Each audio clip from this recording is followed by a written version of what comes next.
ನೀವು ನನ್ನನ್ನು ನೋಡಿದ್ರೆ ನೀವು ಆ ಪ್ರಶ್ನೆ ನೀವು ನಂಬೋದಿಲ್ಲ. ನಾನೇ ಶೇವ್ ಮಾಡ್ಕೊತೀನಿ, ನಾನೇ ಕಟಿಂಗ್ ಮಾಡ್ಕೊಳ್ತೀನಿ. ಇವತ್ತಿಗೂ ಕೂಡ ನಾನು ಶೇವಿಂಗ್ ಶಾಪ್ಗೆ ಹೋಗಿದ್ದೇ ಇಲ್ಲ. ಯಾಕೆ ಅಂದರೆ ನಮ್ಮ ಸಣ್ಣ ವಯಸ್ಸಿನ ಕಾಲದಲ್ಲಿ ನಮಗೆ ಶೇವಿಂಗ್ ಯಾರೂ ಮಾಡ್ತಿರಲಿಲ್ಲ, ಹೆಡ್ ಶೇವಿಂಗ್ ಯಾರು ಮಾಡ್ತಿರಲಿಲ್ಲ. 3 ತಿಂಗಳಿಗೆ 6 ತಿಂಗಳಿಗೆ ಎಲ್ಲಿಂದನೋ ಯಾರೋ ಒಬ್ಬ ಬರ್ತಿದ್ದ, ಆ ಊರಲ್ಲಿ ಇರ್ತಿದ್ದ, ಹಳ್ಳಿಯಲ್ಲಿ. ಆ ಊರಿನ ಎಲ್ಲ ದಲಿತರಿಗೆ ಅದೇ ಟೈಮ್ನಲ್ಲಿ ಅವ್ನು ಬಂದಾಗ ಮಾಡಿಸ್ಕೋಬೇಕು, ಇಲ್ಲಾಂದ್ರೆ ಅವ್ನು ಹೋದ್ಮೇಲೆ ಇಲ್ಲ. ಈ ರೀತಿ ಇದ್ದಾಗ ಅದು ಸಮೀಕ ಆಗ್ತಿರ್ಲಿಲ್ಲ. ನಮ್ಮ ತಂದೆ ಏನು ಮಾಡ್ತಿದ್ರು, ನಾವು ಶಾಲೆಗೆ ಹೋಗ್ಬೇಕಾದ್ರೆ ಒಂದು ಇದನ್ನು ಮಡಕೆ ಥರ ಇಲ್ಲಿ ಇಟ್ಬಿಟ್ಟು ಸುತ್ತಲೂ ಕಟ್ ಮಾಡಿ ಕಳಿಸ್ಬಿಡೋರು.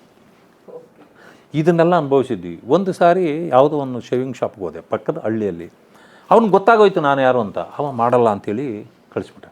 ಆವತ್ತು ನಾನು ತೀರ್ಮಾನ ಮಾಡಿದೆ, ಇದೊಂದು ದೊಡ್ಡ ಘಟನೆ ನನ್ನ ಜೀವನದಲ್ಲಿ. ಇವತ್ತಿನಿಂದ ನಾನು ಯಾವುದಕ್ಕೆ ಹೋಗಬಾರ್ದು, ಅದು ಹಂಗೆ ಇರಲಿ, ಬೇಕಾದ್ರೆ ಏನು ಎಷ್ಟು ಸಾಧ್ಯನೋ ಅಷ್ಟು ಚೆನ್ನಾಗಿ.